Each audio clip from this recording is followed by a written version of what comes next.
आज आपण बनवणार आहोत मस्त बीटाची पौष्टिक, ज्यांना हिमोग्लोबिनची कमतरता आहे, अशक्तपणा वाटतो, त्यांच्यासाठी हा पदार्थ खूप उपयोगी आहे। तुम्ही एकदा नक्कीच ट्राय करून बघा। आणि बीटामध्ये आपल्याला खूप सारे कॅल्शियम असतात, आयरन मिळतं, त्यामुळे हा पदार्थ नक्कीच ट्राय करा। तर आपण 2 बीट घेतलेले आहेत, किसून घ्यायचे। ते किसल्यावर जेवढं वाटी बीट भरेल ना, 2 वाटी माझं बीट भरलेलं आहे। मोजून वाटीचं प्रमाण 1 वाटी रवा आणि 1 वाटी मी गूळ घेतलेला आहे।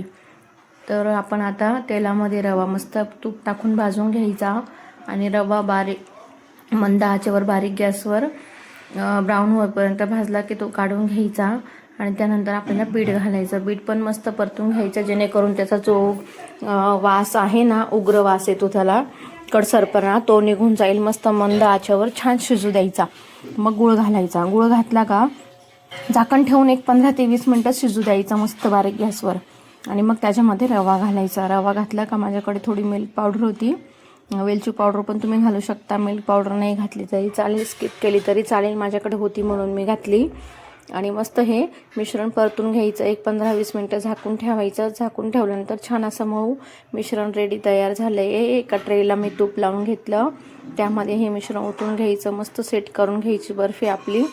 आणि त्याच्यावर तुम्ही ड्रायफ्रूट्स, खोबरं, खसखस, तीळ काय जे असेल ते घालू शकता। माझ्याकडे ड्रायफ्रूट्स होते, मी घातले। आणि छान अशी कट करून घ्यायची। रेडी आहे आपली बीटाची बर्फी। कसा वाटला हा पदार्थ? नक्कीच चॅनलला सबस्क्राईब करा आणि बेल आयकॉन